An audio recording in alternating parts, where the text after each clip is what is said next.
All What's right, up, y'all? all right. What's up? What's up? All hail, Knights of the Gimmick table, where we spit the truth at the infamous round table, and your feelings get left at the door. Welcome, gentlemen. What the fuck? He Kingpin sound like Angel, Johnny. He sound like Damien Johnny. Dragon, Candyman Bandito, and my brother, the Lowrider. Oh, Get you your know What's up, about bro? me. 50-50. Get your 50-50. Get your 50. That's funny. What's going on, guys? What's going on? Nothing, man. Just chilling. All right. Oh Gentlemen. man. All right. So for those that don't know, right? Obviously, Angel, he's ECW original, right? Right. Gleason's Gym alum. Damien Dragon. Uh, Well, you got give us a little info about yourself, Damien. no Damien, the career For them killer that don't dragon. know Don't us. forget that word. 2013 Super 8 winner and retiree at the Word Super 8 and everything. I All mean, right. you know, I mean, fucking Former ran up and down tag the partner with my brother, tag right? partner with Boogie. You know, Yep. learned a lot. Natural Learned a lot from everybody that's at this table right now. Let's put it that way, man. You know, Papa Angel, all that stuff, man. I need a white beard. Shit. Willie, I got it covered. I got it covered for all of us. Willie was WWM Bandito, right? Oh man, Candyman. Johnny changed his name so many A- times. AKA the Candyman, Bandito X. Candyman, Kid WWM, Wicked Willie Matos, He Bandito. had all kinds of names. Yeah. Oh man, you know, just Yeah. hopefully Yeah. one of the guys that help inspire, you know, you guys that's out there. You know what I'm saying? Yeah. You know, when I remember first starting, and you know, there was no room at first because it's a big boys game. You know what I'm saying? And what help inspire guys like me and stuff like that, Rey Mysterio and Mikey Whipwreck, you know, guys that's in the cruiserweight division, period, you know. So I was hoping that I would have been the first one to coin the hardcore cruiserweight, you know. Yeah. And Yeah. Willie was the guy who used to hurt Johnny's pockets. He used to be like, Willie, let him piss, let him finish paying before you start choking him out. He used to beat the brakes on these dudes, man, and they quit. Johnny be like, you fucking with my money. oh man, yeah. Well, you know what? I got that from you there, Angel, and I got that Hell definitely yeah. from you, Angel, man, because you know when I first got in, man. Let me tell you something, man. You know, I was like the one of the first guys being the cruiserweight, and Angel Kingpin was there. Started about 7 months ahead of me, way ahead of me. Yeah, and I first originally got there as trying to do boxing, and then I used to bump into Angel or going to Gleason's and the train station, even coming out of the train station, and we always used to kick it. You know what I'm saying? Yeah.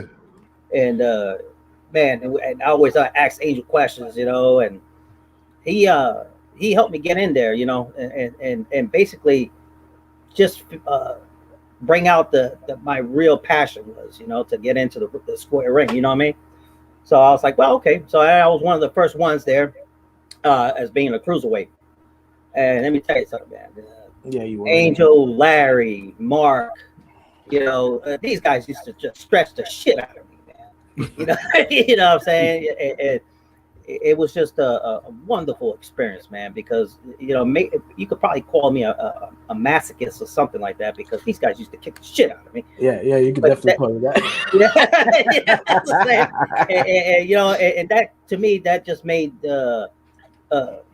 me humble and have respect to the game, you know, and also try to pass that forward to other guys, you know what I'm saying, that's behind me, you know, and hopefully just even win progress after, you know. Yeah. No, for sure. I mean, that's a funny thing when you know, I appreciate it, Willie, you giving me that compliment. But man, when I used to watch that dude, it's just funny. Like you said, we used to beat his ass, and then he became the ass whooper.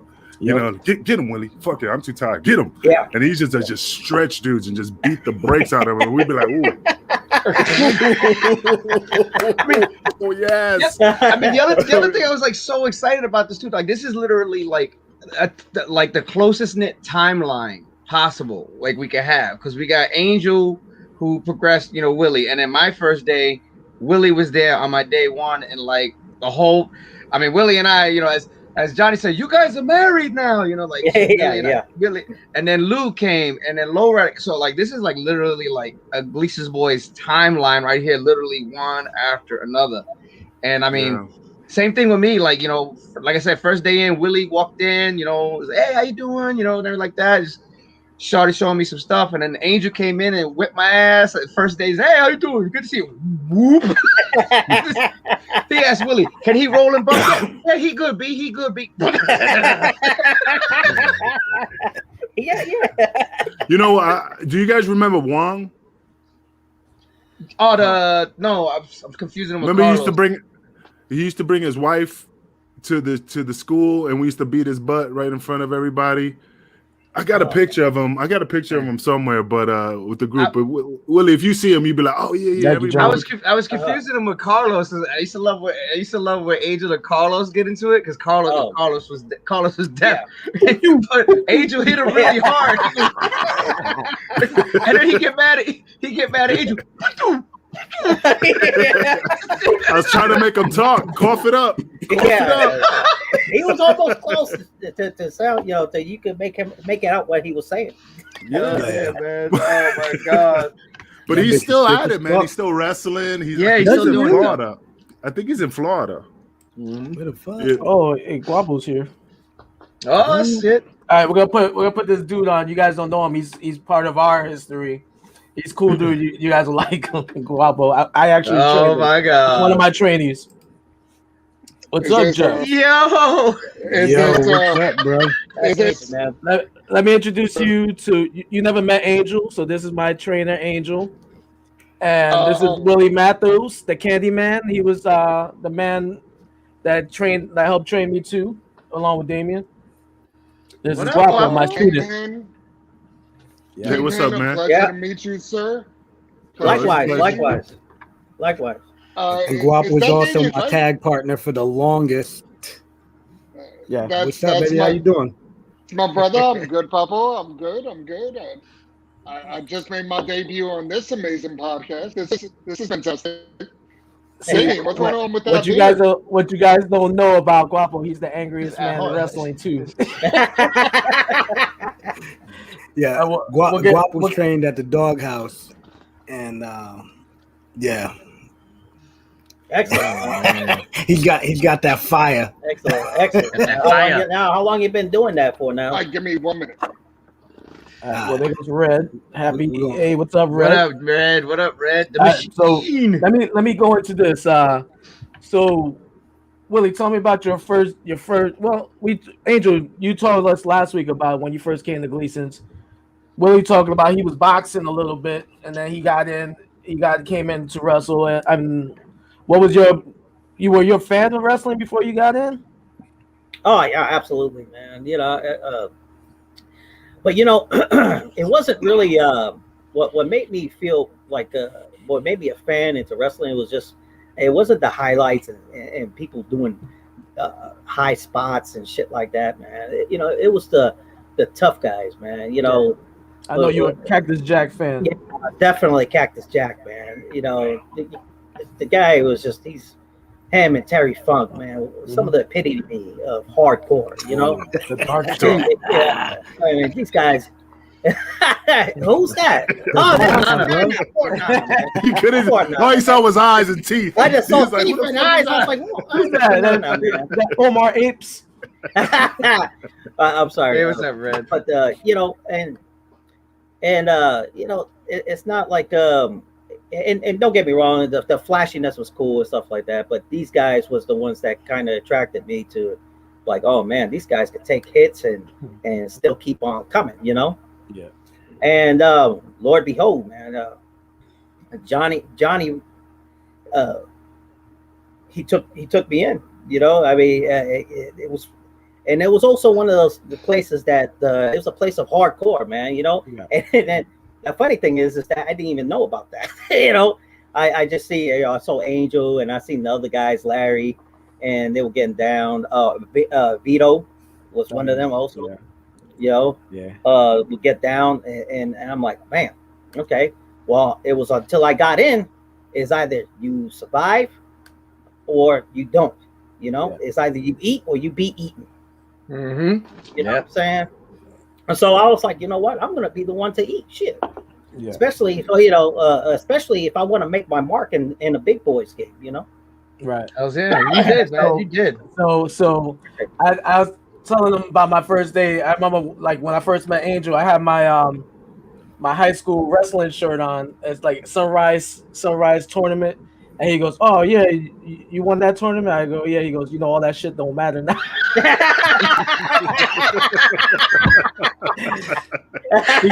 he goes, yeah, all that shit don't matter now. I was like, that shit's out the toilet now. But I remember, like I said, I remembered being the tackling dummy in the beginning. Everybody bumping me, boom, boom. They're getting slammed all over the damn place, and then I remember one day, me and you, because we got there early, and you were like, "Hey, you do a lot of that amateur wrestling and stuff." That you're like, "Yeah, show me some stuff." And then we started rolling because you have the judo background. Yeah, and we started rolling, and we were shooting on each other. And then you were like, "You know what? Let's stop. Let's fuck these big guys." Yeah. Then after that, we started beating up all the big guys. We get them the hell out of here. Aiming for the big guys, you know. Yeah, man, it was definitely a great experience, man. Really, yeah. I remember Jeannie, Sweet Destiny. Oh yeah, yeah. We used to beat the brakes off her too, man, and she got tough. She could take it. She was tough though. Willie gave her a clothesline. One time, Willie gave her a clothesline. She took it like a champ, but you heard that pop. We're like, ooh. But she got tough, man. She became a good wrestler, and she could take a hit. Yeah, she could take a hit. Yeah, she was. But that was the thing about us, man. Like, we all learned how to take hits and be aware, you know, because me and Willie be staying there training late, and then Angel goes, "All right, guys, I see you later." And he go hide in Johnny's office or the locker room or something like that. He slide in, oh, till he got caught. He went, "Oh, that's it." He got caught one time. Well, Johnny come in the ring. Oh man, ECW. Yeah. Whoa. Oh man, hey, dude, I remember. Me and Willie used to punch each other in the forehead. Oh and yeah, we used to go. And I go, okay. Hey, you showed me that shit though. You cover the guy's eyes and you just nail him in the forehead. Bam. Yeah. I still use it. The thing is also, when I got in and when we first started, also shooting was starting to make popularity, you know, like Ken Shamrock and Frank and all that, you know. In Japan, shoot wrestling was starting to surface, you know. So we were like, oh shit, we could do that shit too. So then me and Angel will say, okay, we'll do this, man. And we actually will shoot, you know what I'm saying? Hey, you know, I see this move, let me try to put this move on you. I was like, oh, okay. Oh shit, that's some real shit. Willie, remember the calf? That's what the calf crusher. Yes, AJ Styles used it, but me and you found it in Japan, and hey, let's try this, and we'd be like, oh shit, it fucking hurts, and rub our calf. Like, it was awesome. That shit was painful, but that calf killer is a legit thing. It was legit, man. And Angel, you know, and I would always just test all stuff on each other, you know, just to shoot, you know, and you know, it was just I loved it, man. You know, that's why I was thankful for you guys too, man. Like, you know, I got thrown into the mix and I got tied to knots, but I learned so much that I was able to carry over. And then Boogie came and I learned so much from Boogie, and like, dude, like I carried that stuff all the way till like the end and everything like that. Like, and that was such a like. Especially like what Willie taught me, like especially for smaller guys like us, like that was our self-defense, man. You know, you get a guy in there like Clarence, he'll whop you. All right. My God, yeah. But the benefit about it is that, you know, even though back then we're like, man, we used to beat each other bad, but when I got into ECW or whatever, any independence, and the guy boot me in the face, and I go, okay. I got you. It's on now. But it never made me flinch. It never made me like, oh my God, I got my teeth now. Go, okay. Yeah. You want to say something, Marco? Hell yeah. Yeah, Wapo, if you Oh, gonna no. say something. Just want to make sure that you guys can hear me. Yeah, we hear you. Well, you got to talk so we can hear you. You gotta say one more. Yeah, I'm sorry, bro. It's first of all, Kingpin, pleasure. I was hoping to meet Piers, but I see he's not on. And then I see he's Damian working. Dragon went from looking like Shawn Michaels back then to looking like Shawn Michaels now. Oh, So God man. bless him. No, he looks way better, Cold-blooded. and his eyes are straight. Hey, So, hey, David, it's tell me a pleasure to something. be with you guys. Angel, great story with you. I've never actually officially met you, but of course my brothers, they tell me about you all the time. You came to the doghouse one time. I'm in the ring and I'm doing my little, back bumps. And you walk in and I go, oh shit, that's ECW Angel. Eyes open up. Latham goes, what the fuck are you doing? Stop being a mark. Get out of here. Get back in the ring. And I go, I just want to go and say hi to ECW Angel. And he goes, go. You know what? 50 squats now in the corner. So I never got to meet ECW Angel, but You know what it was? Not Because just you, boy. Latham and them all knew Angel and all of us from before all that. So it was like, that's just Angel. I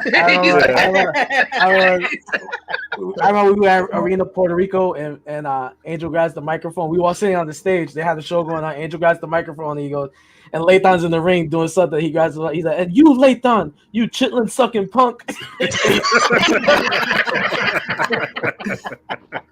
He used to call Latham the Tower of Twinkies. Tower of Twinkies. Tower of Twinkies. Latham, the Tower of the Tower of Twinkies. Tower of Tinks. Yeah, I love Latham. I love Latham, but that homicide story about the big bag and he found. Oh yeah, you remember that? Go up the book bag full of gay porn.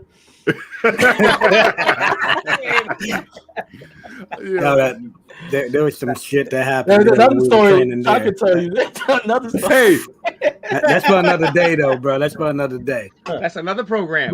No, but that's what I'm saying, man. I mean, I love him to death, but I treat him equally, man. If I rib him I rib everybody. I'd be like, ooh, what's these pages? What's this? What's these pages stuff? I mean, I don't care if he's gay, straight. I mean, I treat him the same way. I love him to death. He's a good dude. So, Damien, tell us about you getting into business. I know you went to ECW school before you came to Gleason's, right? You went to go see that. I went to check that out first. And Saturn and Taz were the trainers there at the time. And when I got there, Bubba was training in the ring. Like, Bubba was just starting out. I think Doring was there. But, like, it was just too far from it. It was, like, way too far from where I was at. And I was like, oh, hell, I can't make that. And then the way I found out about Johnny's was living in Williamsburg, Brooklyn. Like the video shop I used to go to used to be this big kid that used to work there. I mean, big freaking. He looked like one of the Mess brothers. Mark Mess. He looked like one of them. He's like, hey, I know of a gym over at Gleason's in Brooklyn. You want to check it out? I says, yeah, sure, I'll go check it out with you. Met Johnny. Gave me the cruiserweight deal. He charged like the agent said, he charged the heavyweights one thing, he charged the cruiserweights another thing. He charged the Puerto Ricans one thing. Like and I mean, my friend at the time, he couldn't sign up, but I just pulled everything I could between Christmas money and money I had saved up, enrolled myself, and then that was it. I was off and rolling. And then day one, moving on for the longest time. Like I said, Willie was there day one.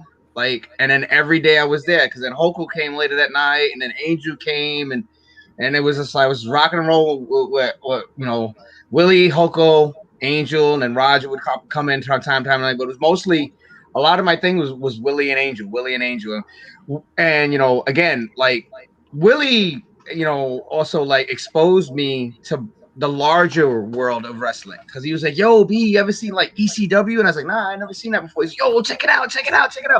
So then I was like, I saw ECW for the first time, and I was like, my mind was blown. I was like, whoa, this is a whole different thing now.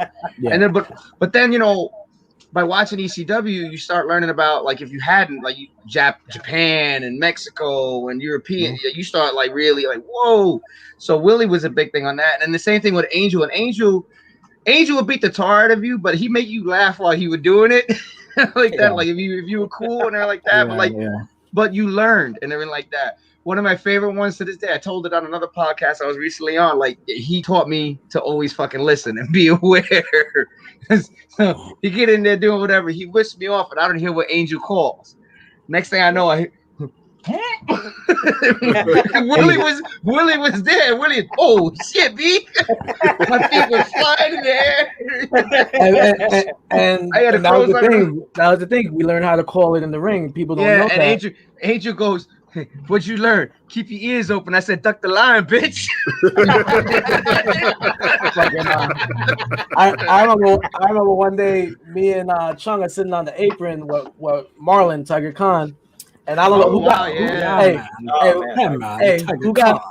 got kicked in the face, Chung? Who got kicked? Well, no. Remember, Tiger Khan got kicked in the face and busted his nose. No, but he was like, "Oh, kick of death, man." Yeah. Oh, fuck. He was like, they were all on the apron, who the fuck next to each other. He's like, "Oh, kick of death, man." Kick of death, man. He got whipped off the rope and came out and ate the boot. Remember Remember Tiger Khan got his nose busted? He was like, "Oh man, that was from doing too much coke." This motherfucker. Anyway, he said that. I don't know the Twitch rules. I was like, "Coke." I was like, "Coke." He goes, "I'm just kidding, man." I was like, "Okay." Marlon was so cool, man. God rest his soul. Yeah, Marlon man. He cool, man. I still got some pictures with him in my first time around, and man, he was. I mean, like I said, I didn't know how many the demons he had, but I mean, he was still an awesome dude. I That's mean, an awesome dude. I wish he would have reached out. I would definitely would have helped him. But like I said, man, I always think about him. When somebody brings him up, man, I just bring back the memories. He's never far off from my mind. I mean, all you guys are not far off from my mind. Yeah. I always think about you. But, with Facebook, I see you. I mean, Willie lives only, 2 hours from me? I think we live in the same town, actually. You live in Salina? No, I moved over here to Wichita now. God damn it. He what never. The hell? That's cool. Just so you know, a little fucking story about Guapo. First time I ever met that motherfucker, I was like, "Look at this Tiger Khan looking motherfucker over here." I was like, and they were like, yeah, y'all gonna end up teaming up together. Oh, sure. But I was like, what the fuck? I was like, I don't want to team up with this Tiger Khan dude, man. Oh, this bootleg ass Tiger Khan. Then we worked together, man, and we fucking like crazy, bro. Yeah, he kept calling Guapo Tiger Khan when we met him. He's like, "Yeah, this fucking Tiger Khan dude." And I'm like, "Who are you talking about?" And he's like, "Oh, hey." So the thing that's crazy is about you Gleason boys. You know what I mean? You guys were all so polished, even on the independents. The first time that I ever saw Boogie and Damien, Natural Born Killers, they're in the ring, all right? And I came from Doghouse. So really, we thought that, well, the way that they taught us was it's a little pit bull mentality. We have to kill everyone. And then here comes Damien and Boogaloo against the Hit Squad.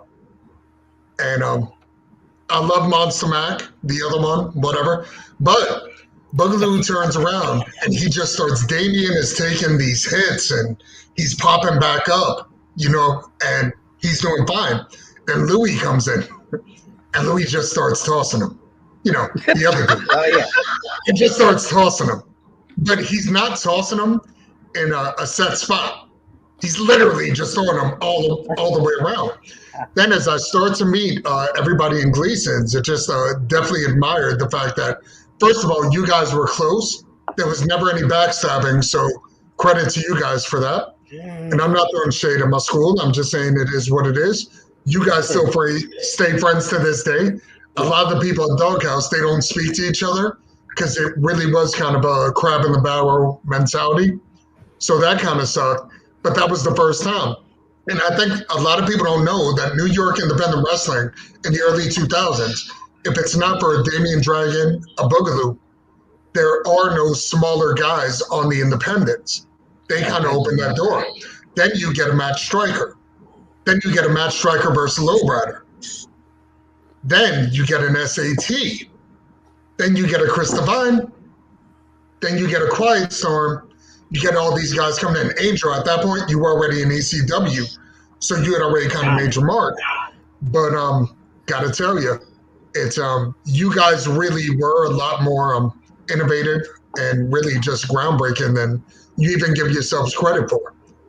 And the Boogie Nights, I'll throw them in there too. Yeah, can't forget the Boogie Nights. Thank you. Yeah, good.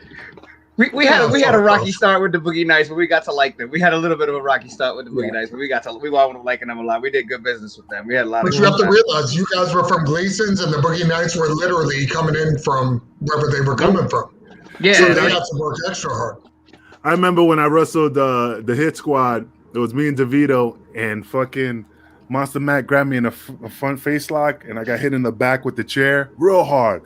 Boom! But I knew it was coming, so I bit him in the ribs. And he's like, "Motherfucker, what you bit me for?" He goes, "If I feel pain, bitch, you feel pain." Big old fat chunk in his ribs. the one I got from the Hit Squad, because they used to do that double press slam. They used to do and the thing is like, they were strong enough. It is like guys that are strong, you really don't got to jump for it. Because I paid for that working Charlie Haas once. Like guys that can throw you really don't got to jump. You just wind up adding to your fall. So his squad had a double press, but I would be light and go anyway. And I remember Monster Mac and Mom, it was the outside. They tossed me up and he was already laughing. What was that question? Who the fuck wrote that right there? I seen some videos. Monster Mac. Oh my God! Here we go. We'll get that a little bit. Okay, yeah, I gotta hear this. I remember seeing Monster Mac throwing dudes. Like I saw a video where it was like the wall was like I remember but like they double pressed me in the air. They double pressed me in the air, and Mac and Moff go, they're usually down by now.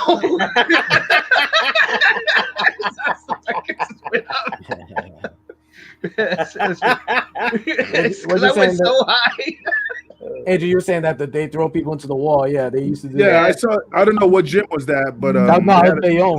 I don't know. He just picked the dude up and threw him to the wall, and the guy hit the wall and slid down. I'm like, God damn. That's how they fucking. That's how they celebrate. Dixie, right? That's how Danny Drake started. They started doing that shit with Deranged and all them, Deranged, Dixie, and Insane Dragon with Danny Drake, and they fucked him up. Landed on his head. And see, that's the thing, man. I mean, that's fine. You could do that to me, but when I get up, you ain't doing that to me. But I think at that point, that was like, I think Danny was like the heaviest they ever did it to as well. Like Danny was like the heaviest guy they ever did it to. They always did it to like lighter guys, and like Danny was the heaviest one, and he just came out like a sack of bricks. But that's the one thing. The one thing about Danny, he will let you do whatever you want to him. Yeah, exactly. That's one of the things too that I remember Johnny always implementing all the time was, if you get hurt, that's because it's you. Johnny's. You know what I'm saying? I got spiked. You have control of what you're gonna let him do and what not. So I got spiked on my head on the DDT from Red Young, and my neck was all fucked up. And I go to Johnny. I'm like, fuck my neck. He goes, I'm sorry, but it's your fault. And then that's when he told me, he goes, hey, because you let them do it, that's why you're hurt. And I was like, all right, cool. And I say that today, it's my fault when I get hit. I'm like, it's my fault. Yeah. The only time I ever remember Johnny saying that it wasn't my own fault for getting fucked up was when Mike V fucking came in. Remember that fucking jackass? The filthy creep, dickhead Dudley, whatever the fuck his name was. But that fucking guy, Mike V. Yeah, you remember him. But that jackass came to the gym one day, and bro, I was just rolling. He's like, "Oh, hey, you know the bump?" I'm like, "Yeah." This motherfucker gave me like, I want to say, fucking gave me a head and arm on my dome. Before I even could fucking get the fuck back up, gave me a German right on my head again. Oh, he gave you a hangman suplex? Yeah, bro. Fucked my whole world up, bro. I didn't know where the fuck I was at. Fucked my dome up. I rolled out, went into the office and shit. I was hot as fuck. Went into the office and Johnny's like, that guy's a fucking asshole.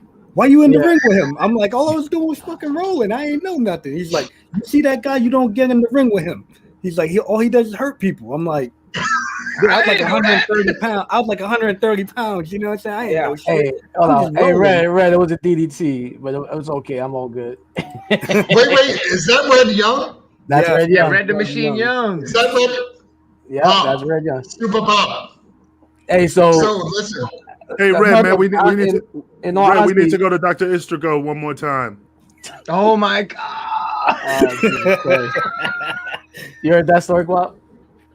what's that? The Dr. Strickle story? No. You want to tell him or no? Let's not do it today. I'll tell him. So when we were first in Gleason's, right? You know, I already had my wrestling license. That's when New York used to, you know, you have to get your license. Yeah. So Red finally got his license. You know, like to get the permission to go get his license. So Dr. Istrigo used to be the UFC doctor back in the days, you know. He was everybody's doctor. Yeah, he was everybody's doctor. So, He was like the #1 sports doctor in New He got a York. sports license. That's what you want. So he's all the way in Howard Beach. We had to go all the way to Howard Beach to go see him. So Red's like, so what do I have to do? And I said, bro, you got to take a real good shower. Make sure you're clean from head to toe. So when you go in there, in the room, he's going to come in, he's going to talk to you. When he's done talking to you, he's going to leave. That's when you take off all your clothes. So me and Bobby in the waiting room like this. And then the doctor, you can see, you know, the room, and the doctor goes in and he comes out, goes to his nurse, gives the clipboard, he's talking to the nurse, and he goes back and he opens the door and he goes, What are you doing? He closes the door. And Bobby's like, what the fuck is going on? So I'm like, I don't know, man. So Red comes on and tells Bobby, what happened? He's like, well, Angel told me that I had to take a shower, and when Dr. Istrigo left, I had to take my clothes. So his Bobby's like, you don't listen to Angel. You never listen to Angel. And I'm like, yeah, but I love Red, bro. I treat him, like I said, I treat everybody equally, man. He's my boy, man. I love him to death. Listen, I'm tearing because I forgot all about that story, but I remembered it. That's a good stuff. Listen, Red Young was my wrestler of the week on my Instagram. I'm just throwing that out there. So that's a shoot. But being that it's statute of limitations, I can tell a story about Johnny because I've never met him. Okay. So yeah, no, I'm doing it. Y'all brought me on. I don't give a shit. I'm saying it. So, okay, good. We're traveling to Allentown, going to WXW, and we decide to start just calling people random on the phone. So Louis says, call Johnny. Tell him that you're Blue Demon. No, Satanico. Satanico, I'm sorry. My apologies. So we dial up Johnny Rods. I've never met this man. Never said anything. And he says, all you have to do is say huevón and just keep saying that. So we call him and I go, hola huevón. ¿Qué tú haces? Es satánico. Voy a estar en Brooklyn, blah, blah. And Johnny is playing along and he goes, hey, satánico, come through. And we tell him how we're going to go to the school. We're going to do an exhibition, all of this. Bro, we did this about 3 times. And so Johnny finally, what did he do? He finally cursed us out and hung up, right? Yeah. I think that's how it ended. He finally said, shut the fuck up, and just hung up. But hey, guys, I have to go. I got to go pick up my daughter. You know, I love you guys. Willie, I always love you, even though you don't call me. Hell yeah. You guys live in the same state? Well, yeah, we live. They probably live around. This what tells you real quick. I'm sorry. You're the worst friends ever. But I know that this what tells you that you live in a small freaking world, because I went up in Kansas, okay, and I was here for like 2 years, and all of a sudden I run into fucking Angel. So you're the only 2 Puerto Ricans in Kansas. That's what you're probably. All right, fellas. Well, I gotta go. Damien, keep in touch. Right, oh, hey, I got a ferret for you. I'll see you guys later. Tell him the story, Damien. Good to see you, man. See you later. Fucking ferrets. What's the ferret story? I got to tell the ferret story. Obviously, you gotta tell a couple stories. I gotta tell it out. Yeah, for real. Because I had a ferret, and then Angel was going through his thing with the soon-to-be ex-wife, so he's like, "Yo, I can't keep my ferret. You want it?" So I was like, "Yeah, cool. I have 2 of them." You know, you're thinking Beastmaster. I got Kodo and Poto now. I got 2 of them. I got 2 ferrets. Beastmaster. He's trying to make a tag team ferret. Yeah, exactly. Well, I mean, I think I had the two of them. I think I had the two of them for like a week or something. And fucking, fucking one of the ferrets. I can't remember which one. One, I went out with the ex-girlfriend, came back. One of the ferrets did, and the other ferret bit the other one's throat out. Oh, yeah! I came home and said, Jesus Christ. And I think it was That is mine that killed depressing. Angel's ferret. I think mine killed Angel's ferret. I was like, two ferrets enter, only one leaves. Yeah, straight Highlander. And it wasn't like they were Ultimate like, Ferret Championship. yeah, it wasn't like they were in like a very small enclosed. Like what I did was I took like you remember the old school double door closets. Yeah, I took that and I converted it into like a whole ramp cage thing with the chicken wire in front. So they had a lot of space and everything to roam. But Bob the Builder ass. One got fed up with the other. One got fed up with the other, and that was that.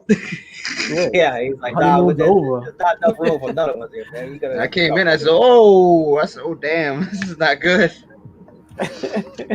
that's the story with damn ferrets. Hey Willie, remember that? Chung remind me of this. The old parking meter story. The one that tossed the one from the roof. Oh, forget about it, man. Yeah, that was just some great. It was some construction work going on, and they had this parking meter, and it was on the ground, and it was like, oh man, I wonder how much can we get out of there. So we take a plastic bag, we cover the front, the top, main part, and it was like 4 of us carrying this son of a bitch. And we're like, okay, man. We went to this was in Manhattan, and we went to the roof, and it was a 13-story high, 13-story building, and we went to the roof, and we chuck it off the damn roof with land. Boom. The only thing that broke off was the stem, right? And we're like, oh man, we need to go higher. So across the street was like 22, 23-story high building. I was like, okay, let's go up that way. So we go up there, we chuck it off, and we did it like a couple of times just to get $5 out of that damn thing. Man. Oh man, more effort than what it was worth. Yeah, not to mention you could have possibly killed somebody, but okay. Yeah. Got $5 in 25 years. Yeah. You know what I love about Willie too? Willie again. Other than the wrestling, Willie like got me into watching messed up shit. So would you watch Two Girls, One Cup? Oh God, never. But he was the one that got me hooked on Oz. He got me hooked on never. No, he got me hooked on Oz, on the show Oz. Oh, so man. Willie came in hype one day after one of the episodes. He says, "Yo, man, dude was on the bench," and he like put the bench down. He says, "Yo, he crapped in his mouth. He says, eat it all, eat it all." As he's dying, like he goes, "Yo, you think I could do that as a wrestling spot somehow?" What the fuck? He says, "You know, I won't really glad that spot never got over. I can see Low Life Louis doing that spot. Yeah, definitely. Boogaloo got the thong song stomped over. Boogaloo got the thong song stomped over. I remember that one. I did do that. Yeah, working the boogie nights. And that's working the boogie nights. That's one of the things that this like kind of bugs me now a lot now with wrestling today. You got these spots that just like, man, you really that's just some bullshit spot. It was just, yeah.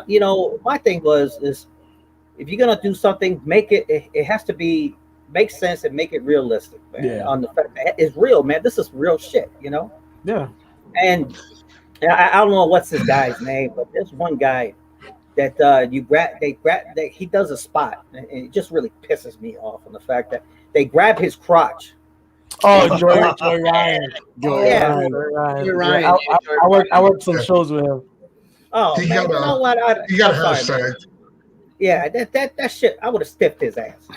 Yeah, you know what though, man? The dude, he got so many fucking big name motherfuckers to actually do that spot. Scott Steiner. Scott Steiner did it. I seen Scott Steiner do it. I was like, what? Scott Steiner did it? Yeah, bro. Oh, shit. Yeah, so that was Willie's boy back in the day, Scott Steiner. Hell yeah! And Scott Steiner was one of the guys that will test people, man. Remember that? Yeah, he was kind of like the Regal Stretchy. The Regal Stretchy. Oh man! Wow, Stretchy, he must have a good Regal mouthpiece to have, man. Really? Yeah. He must really have a good mouthpiece to have Steiner to do that, man. Yeah. The thing that's crazy is when we all got into business in the time that we did, everything was about psychology. Everything was really Japanese, almost. Well, that was at least for us at the doghouse. Everything was respect and this and that. But then you really look at it, and now I look, and I don't want to be the old dude that says I'm out of the business. So I wouldn't have done it that way. But the thing is, your match looks like shit when you do stupid shit. Like, ding, ding, ding. Let me do a tope over the top rope. Like, to start the match. It's one of those things where it's, where do you go from there? And then you're not selling. And the thing is, if you try to give people advice, if they ask, well, what's wrong with my match? Fucking everything. Everything's wrong with your goddamn match. Your match from start to finish is absolute dog shit. Yeah. It's, you're just hating because you didn't make it. No, it's not that we didn't make it. We were in a very odd period where it was smaller wrestlers that weren't big enough to make it. Then we got into that middle stage. And then the minute that the middle stage ended, it's like, all right, so we're going to open up all these minor league territories. You're still not big enough. We still want the big guys that absolutely suck. But now everything's there. I think that every single person from Gleason's would have. Who's calling me? Oh, somebody know my name. I think that everybody would have probably had a contract. Mm-hmm. I don't know. I have 17 that didn't make it. So anyway, the thing is, everybody from the East Coast, if you really look at it, Ring of Honor was based on the East Coast. Okay? And that's just a fact. You're telling me that the original Ring of Honor roster would have absolutely not had contracts in NXT. Yeah, absolutely. Think about the entire roster. See, for me, my shit that drives me crazy, like they'll do with the hands in his pocket. Oh, Cassidy. I don't fucking. You seen that shit, Willie? I don't. No, get I have it not. at all, bro. That's probably that'll probably get me on my fucking nerves too, man. Bro, this dude starts a match with his hands in his pocket. He wears like jeans. He look like a bootleg like Ryan Gosling. You know what he looks like? He looks like Bronx Bad Boy Page. Yeah, Ryan Bronx Bad Boy Gosling, Page. Bronx Bad Boy Page. But he puts his fucking hands in his pocket and he stands there. And then he walks up to like the center of the ring and he kicks him kicks a motherfucker in the shin. And then he'll do it like 2 or 3 times. Then when they swing at him, he ducks it. But the whole time his hands is in his pocket. Right. He does like all kinds of silly shit. Oh shit! They need a hangman suplex his ass. Bro, I seen when I was like, bro, I can't wait for him to work somebody else, fucking kill him. Yeah. Bro, I swore when I saw him versus D, I was like, oh, D's gonna kill this guy, man. Homicide. And D worked with him. I was like, what the fuck? But I guess you gotta do the shit, man. You gotta do it. But for some reason, people love this fucking jabroni. I don't get it. Yeah. I don't fucking get it at all, man. I like to wrestle. I like to wrestle people that like to. I'm gonna do this flying spot and this shit and that. I'm like, all right, cool. What are you gonna do? Don't worry about it. I'm gonna call it in the ring. I'll call it in the ring. And I wait because I know they're gonna fuck up the one of them flying spots. And when they mess it up, boom. What are your shit? Power right in the kisser. I'll let you know. Yeah, I'll let you know when you come back. Yeah. Absolutely. Listen, and it's fun. It's a different age, and that's cool. You like what you like, and that's fine. But the thing is, as far as what you present, what you could do, I mean, how long is it sustainable? Because after a while, that's gonna run out. Yeah. Oh, Jesus Christ. You know, now that I know it's him, it's just over. I keep reading the comments, like, you know. Oh boy! Oh, okay. This is the second time this question came up. This is the second time the question came up. All right, so Angel always likes to throw it on me that I cost Chastity a job, but it is actually at the end of the day it was him. So I just Angel legit goes to me one day because yo man, I ain't got no porn. Can you hook me up with something? I can give you. Yeah. So I give him a tape. I didn't even know who she was because I think at that time she was barely on TV. Like, but they know her obviously from the locker room, for everything that she had going on with that. So I didn't know her.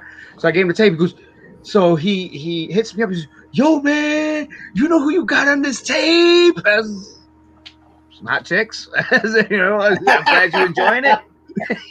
I'm glad you're enjoying it. He goes, no, man, it's just Chastity. And then he goes, yo, we got her. And, then he took it, and then he took it over to where show the boys our video and then everything else. But nobody's like, he always throws it on me. I'm like, dude, I didn't even know who this was. You took the tape. You took the tape. I had no clue who she was. But he was just like, revenge. Like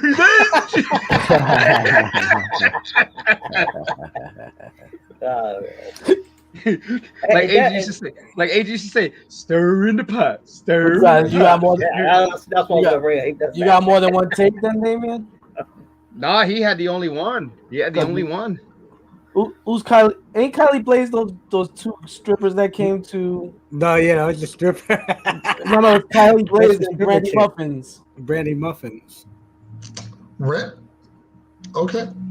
Yeah, the little redhead that she managed you, and then there was another one they were both strippers that I guess Dean Malenko sent them to our school.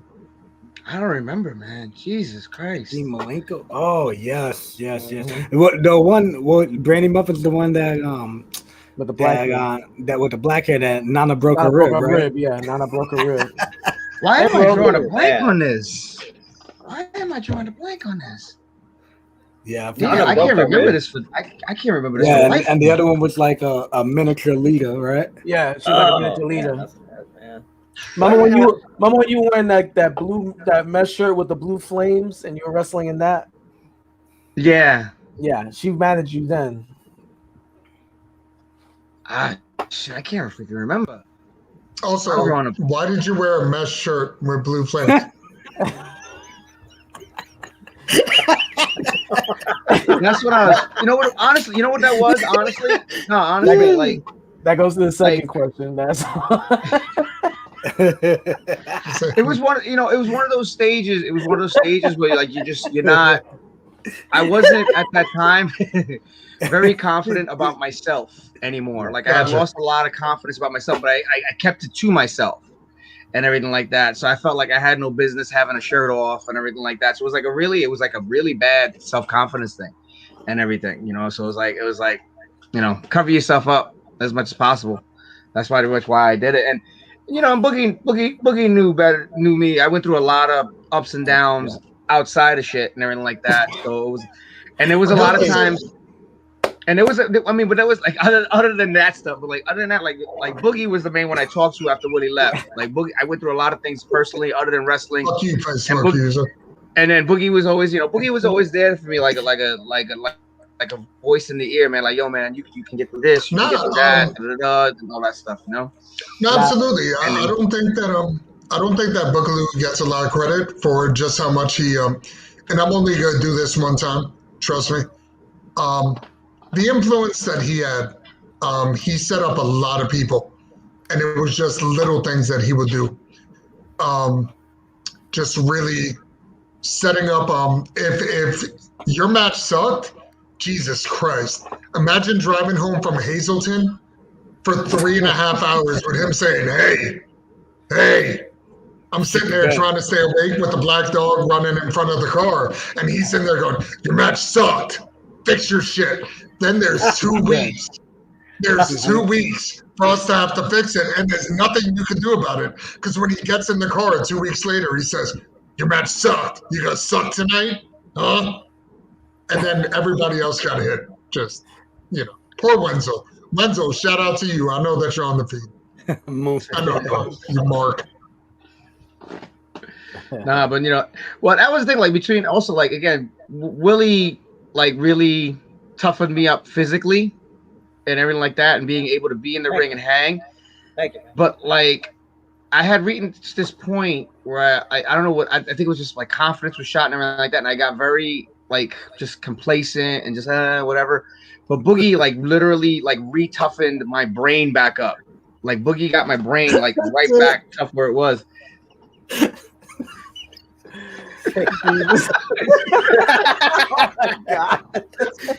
Oh no! No, but like Boogie helped me get like my brain, like my mental focus, like back to where it was and everything like that. We had a thing called. Remember, we had a thing called killer mode. Hey, get your ass in killer mode. Let's go.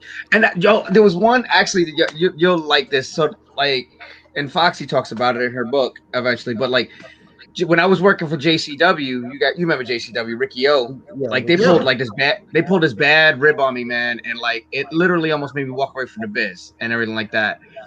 But then I got refired up and everything like that, and they were putting me in the ring with one of the guys that set that rib up, or at least made him take the fall for it. And it was a no holds barred match.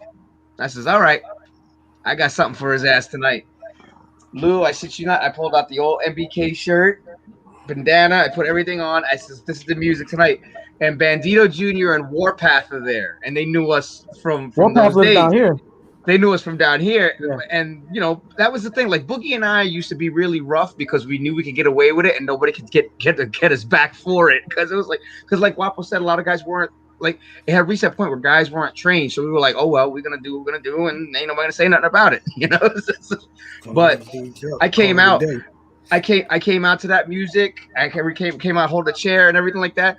Warpath and Bandito Jr. They go, oh, they told me, they said, literally just sit down and go, oh, someone gonna get their ass whooped. And I literally went full blown like NBK Boogie on him and everything. I was suplexing him. I was like, come off the top, we'll do this spot. I throw the chair at you, Sab. I threw it the reverse way though, because I had the cushions with the nails on the other, because the screws come out there. So right as he coming, I flipped it around, threw it in his face. He got hit with the screws and everything. I put him up on the buckle. I pulled a wheelie. I was like, listen. And then my wife had a big spike bracelet because we used to do, the goth gimmick. So she went to do the choke. She freaking turned the bracelet around, put the spikes behind his ear. Oh, dude, we went. We get to the locker room, and I grabbed the dude by the face, and I says, I still did business with you. I still put you over, even though you took an ass whooping. Don't you ever fuck with my career again. And that was that. You boys were definitely built different. I hate to name drop. I'm gonna do it on my debut episode. Stryker. There was a time in Pennsylvania where, and this story happened exactly the way that I'm gonna tell it. Nothing dramatic. This is exactly how it happened. Boogaloo said, I'm gonna punch you in the face. And we had a pull apart. And he said, what? And he said, I'm gonna punch you in the face. And we went out. And yeah, Stryker got punched in the face. And then comes to the back. And Stryker goes, what the fuck was that? And he said, that's the last time you get a free shot. Boogaloo looks at him and says, I'll take any shot I want, and walks away. Most badass shit I've ever seen in my life. I wanted to do it for the rest of my career. I wanted that moment. It was amazing. I remember that, Red. I was standing next. Oh yeah, I was standing next to Red when that happened. I was standing next to Red when that happened. I was standing right. Oh man, that was funny. I remember when the dude, I wound up beating the shit out of the kid in Elks Lodge, and then his family wanted to fight me. Oh shit! What the Give me the kid with the Batman shit. I'm gonna grab this and I got you. Hey, The kid with the Batman tat. yeah, I don't remember this conversation, but Guapo was like that. The family was like, "Oh, bring him out here right now. We're gonna fuck him up." And I go, "Hold on." He He said it funny. He goes, "Hold on, I'm gonna eat my This sandwich dude is and I'll be mad right out." unprofessional right now. He was like, "Yeah, hold on, I'm about to finish my sandwich and then I'll come right out." Yeah, man. There was some crazy shit, man. Motherfucker doing the jumping jacks on me. Who's that fucking Negro's brother? Negro's brother. Yeah, I remember. Oh my Untrained god. motherfucker. He hit me with a body Goodman slam. when Goodman started bringing in ticket sellers, that one kid that kept throwing up underneath the ring. Yeah. Powder. He kept throwing up underneath the ring. Yeah. Whatever happened to Sky? Remember her? Yo, hey, you know what? We were just I was just telling my brother. I was like, yo, remember, fucking when I didn't remember that my brother worked you, but I remember y'all had that match in that fucking loft in the. It was like a Kumite. It was in that. Yeah, I was like, that shit was the Kumite. And her man was wearing like them little fucking booty shorts and shit. Yeah. I was like, what the fuck, man? Yeah. Man, I thought it was like I don't know what the hell it was, but I remember running into it. It was a little bit of a documentary of her. Yeah, you saw it, right? Really? It's on YouTube. Yeah, and I was like, oh shit. They show her like fetish wrestling in the doghouse. Yeah. I was like, what? Oh, no shit. Yeah. I wonder what happened to her. I mean, is she still in New York, or did she leave? Or what? That might be a question for Angel. Did she tuck her back?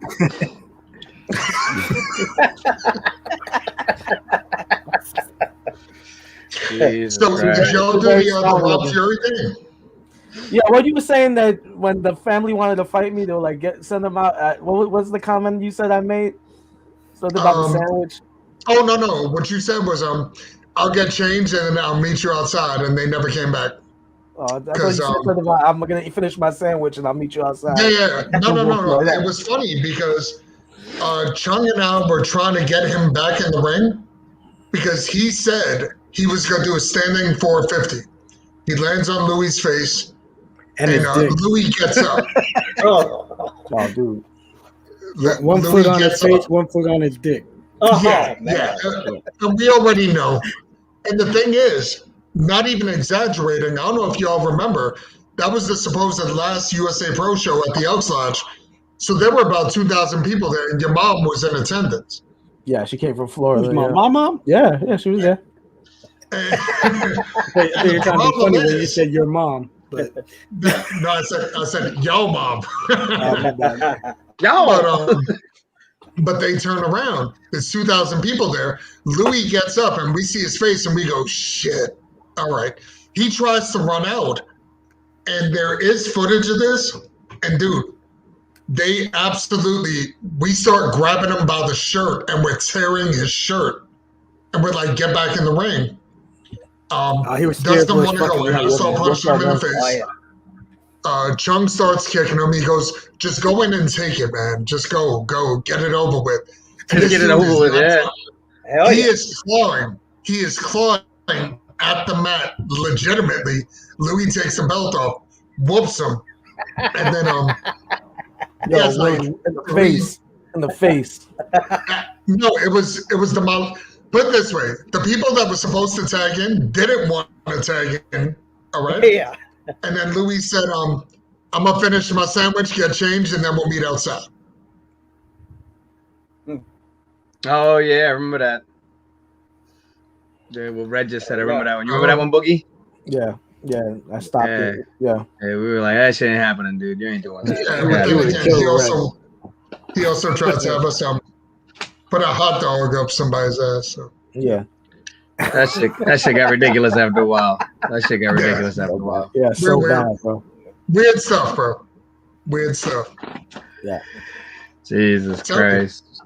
You put it this way, the New York wrestling scene in the early 2000s would have been hashtagged all across the board. Oh, hells yeah. It was crazy, man. No hot dogs. No whippings. Well, it's like you said, Waffle. I mean, honestly, like the New York indie scene had everybody that ROH started with. Like everybody so if not for the New York indie wrestling scene, I honestly don't think, they would have started ROH because again, everybody was the New York scene. ICW was the beginning of ROH. It really like, was. It was like New York, Jersey, Philly, and that was it. And then they started bringing in the people from everywhere else, the occasional Mexican Connecticut ride for Boogie and I. Remember that? That was terrible. I'm on age. So we go out to Connecticut, right? And I had a SUV. Johnny's like, no, we're all gonna ride together in Clarence SUV. So it's me, Damien, Nana, Flex, Clarence, and Johnny. So we were the first group. We had to meet Roger in Connecticut. Yeah, so we get all the bags in the car and like, where are we gonna sit? He goes, get in the trunk with the bags. So me and Damien are sitting in the trunk facing each other like this and crisscross. Like, it was real tight, crisscross, facing each other. I'm like, this is some bullshit, man. And also, like, it was the SUV. Like, you know how in the back of the trunk, like the it's curved over because the wheels are right under, the tires are right under it. So he's laying on one, I'm laying on the other. We're riding from the ass end of Howard Beach all the way to Connecticut. One shot. Digital. Anything you want to talk about, we'll talk about. If you got questions, you can go ahead and ask them. And we're like, that's dude. A long ride. Boogie goes, man, this is some bullshit. We get labeled as Mexican wrestlers and we got to travel like Mexicans. Yeah, and then we get to Connecticut. We get to Connecticut. So me, Damien, Flex getting Roger's car. So we're in Roger's car and we're in the back of his car. His car had no heat. And it's winter. Oh god. So we're like, all right, whatever. And it was raining too that day. It was raining. So we get to the building. We find out, hey, it's Damien and Roger versus me and Flex, right? That's what it was. So we go into the match. I think it was you. I think it was you and Bobby. Wasn't Bobby G? Or Bobby might have managed you guys. Bobby's the manager, yeah. So we get in there. And we're working, and I'm like, Roger's doing something. I'm like, yo, go ahead and tag out.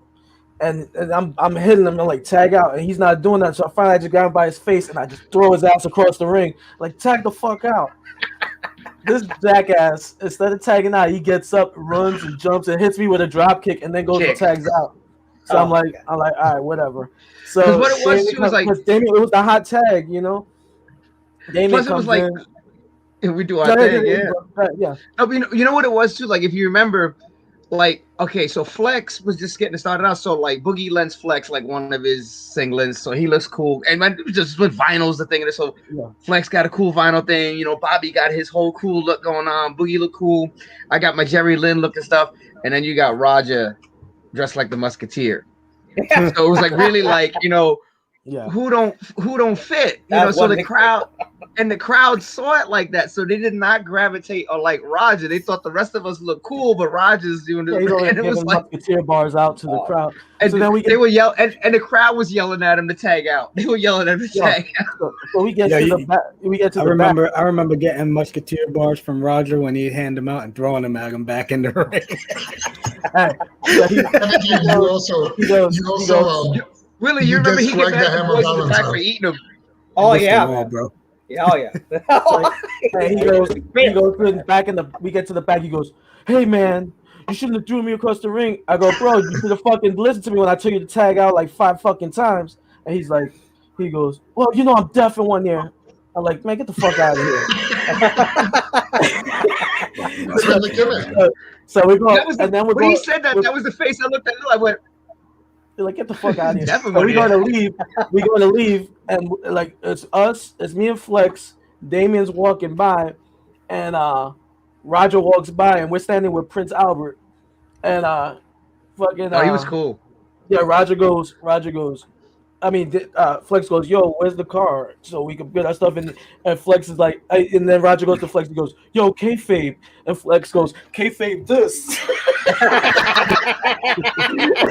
like kayfabe this, and fucking Prince Albert's right next to us, and he just breaks out laughing. He goes, "Oh, kayfabe this. That was excellent."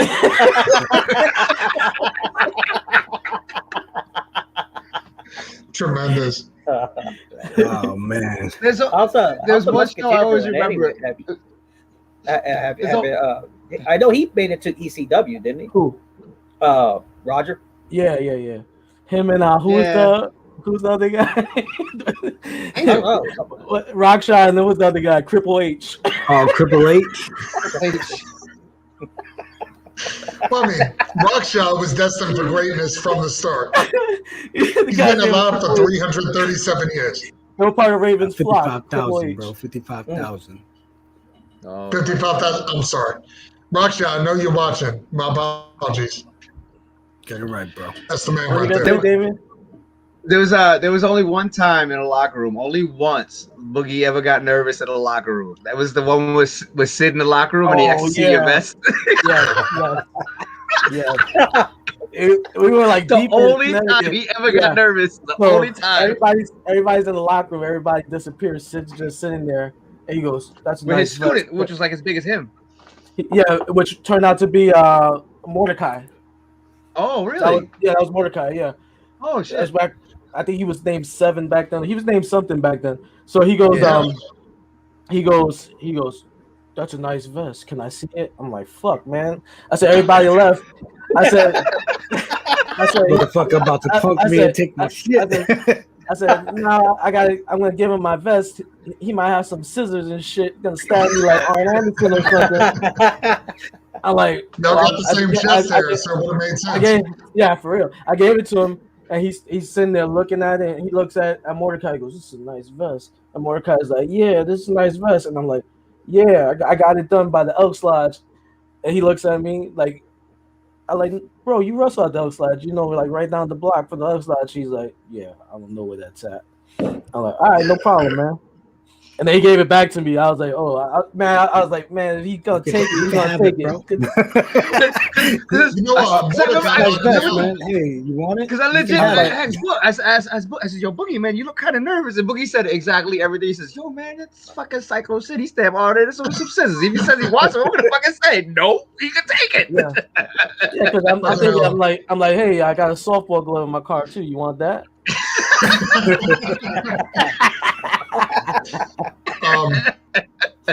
I wrestle Mordecai. I don't think that people really realize how big he is. He's a big dude.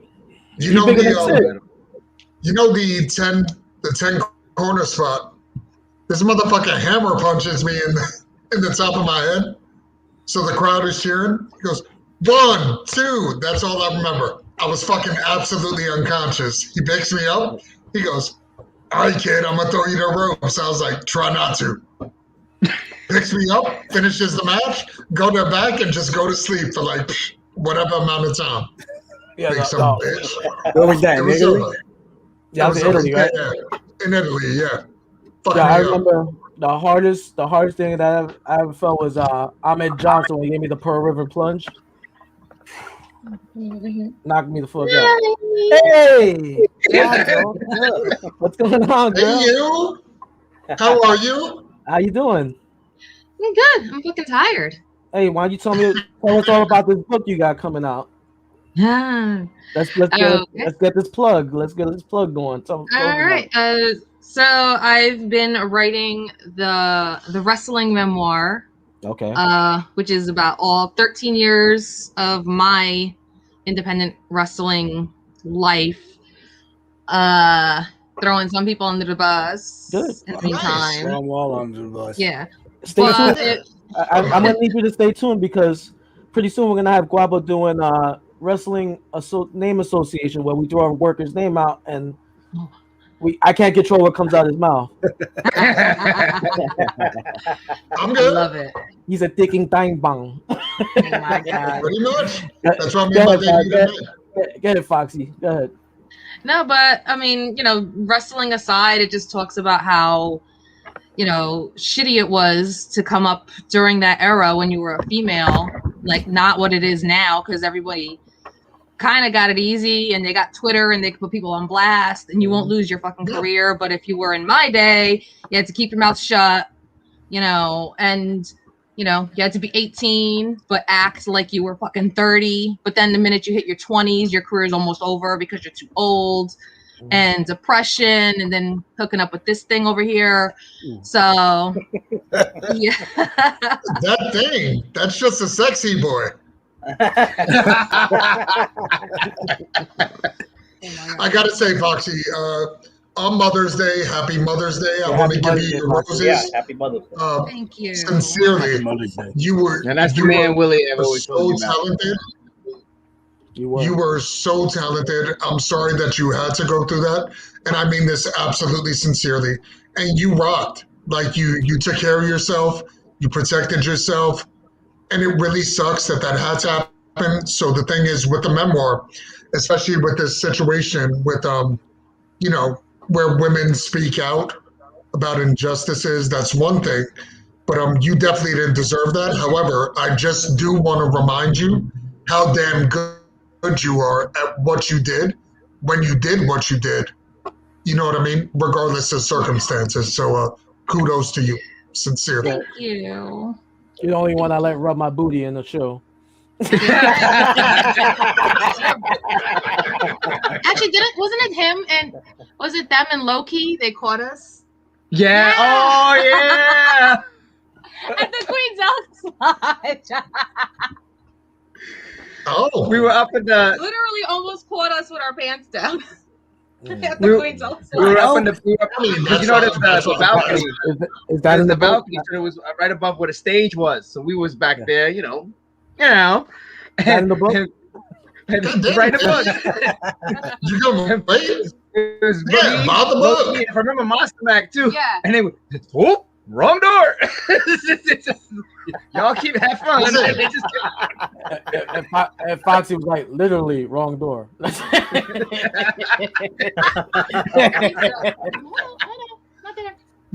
wrong door. Oh my god. It happens.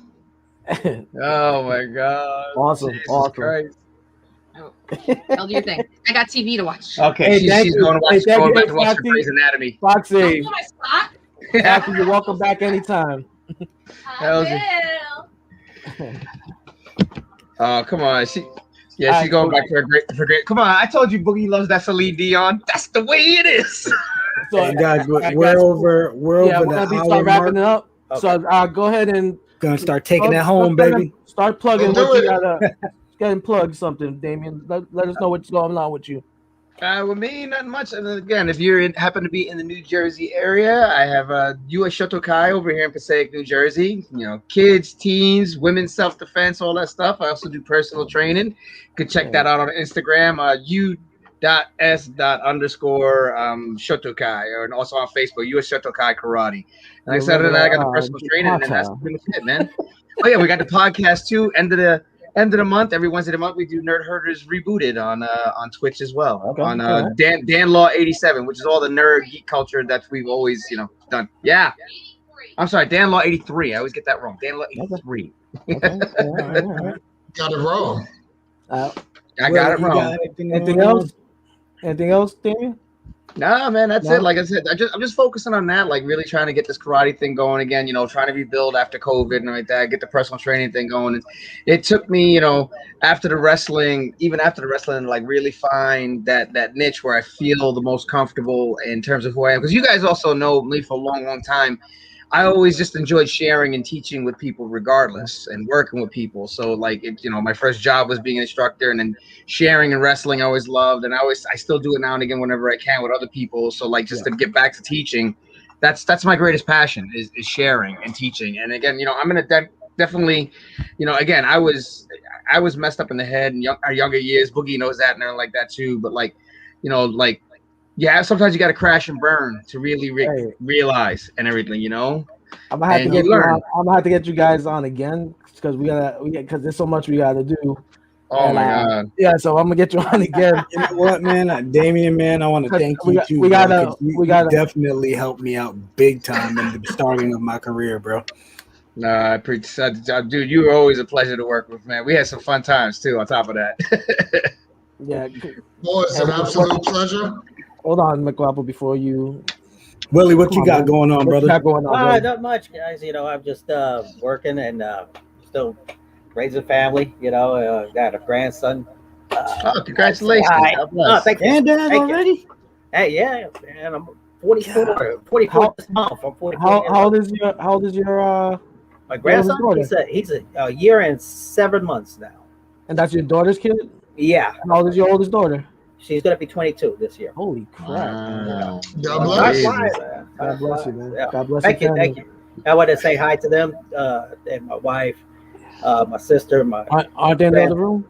No, they're on the Oh. yeah, they're on the other side. Hi. But I also wanted to say, I had a great time with you guys. Thank you so much again. I gotta have you guys on No, again. man, thank you. No, Willie, Yeah. man, seriously, thank you for. I really want to have you all on again because I feel like we just scratched the surface. Yeah, man. I got a good and share her piece, yeah. And we got some good dating stories too, But remember, it starts with the papa. Hey, Oh, It's No. saying no shy. But again, and I'm happy. I'm so there is no words to describe, how much I feel for you guys have progressed. Especially when I left, it left the scene, and you guys carried on the torch, for the cruiserweights and just us, just the Gleason boys. Period. Yeah, man. But like I said, man, you were the one that set us off. And again, I wouldn't have. I remember telling you I wanted to do the Super 8 when I first met you, and I showed you the magazine and how do I want to end my career, man. And my career was great. After talking about that with you, 18 years before that, and that's because of you, man. That started with you, brother. Well, thank you, man. I appreciate it, man. I from the bottom of my heart, thank you so much, man. Thank you. Guap, anything you want to say now? No, you be like, you awake, bro? Anything you want to say, Robert? I'm about to go do 16 hours. We get to go. But Damien, great to see you, Willie. Absolute pleasure, man. Great to see you guys. Absolutely awesome. Can't wait to do this. Can't wait for that name association. That's going to be my gimmick. That's starting next show. Next show, you get your 10 minutes to do your. I don't even think you need 10 minutes, but we're going to let you do it. I'll tell you what, 10 minutes, 10 names. I promise. Okay. All right. Guap, man. We will be having you on quite often. You guys also, Willie, Damien, open invitation anytime you want to come on. Thank you, brother. Thank you very much. Like I said, I'll be having you guys on again because you guys, like I told Angel and a lot of other Gleasons guys, I'll be having on because you guys are a part of me, and you guys made me what I am, and I'm always grateful to that. I appreciate it. It's a two-way street, man. And these are the guys. A lot of you guys are unsung heroes and don't get. Like I went out, like me and Damien went out and had to go out on our own. And I feel like there's guys that stayed at Gleason's that could have been on the road with us, but they chose to stay. And I want everybody to hear their stories too. That was awesome. That's awesome. Yeah, Boogie and I took a shot on ourselves, man, and luckily we got to do it together. Yeah, I know I got heat for it, but it is what it is. I did too. But I also want to say, I know some people felt some type of way. I'm a man of my word. I never stabbed nobody in the back. I don't believe in that shit. And I'll tell you straight up, if you have a problem with me, come see me. You know who you are. If you have a problem, come see me, because I don't need to stab nobody in the back when I can shoot you right between the eyes. Absolutely. On that note, thank you everybody for watching. Stay tuned. I got a good guest coming next week. You want to announce it? Maybe we can. Yeah, man. Let's do it, bro. Mikey Whipwreck, ECW, former ECW fucking heavyweight champ, Mikey Whipwreck. Yep. It's gonna be fucking sweet, bro. So just to let y'all know, can't wait to have him on, Mikey. Well, yeah, can you take a sidewalk slam? Absolutely. Tune in next week. If Padrino Mikey's on, we're gonna have a little bit of fun. I promise you that. Definitely. I promise you that. Guys, I love you guys, and to my fans, we love you guys all right? Thank you for watching. Y'all be safe, guys. Thank y'all for watching. Everybody be safe. Have a good night. Happy Mother's Day. Yep. And to the next time. Except for Kim. Eat a bag of baby dicks. Come on. Oh, Later, y'all.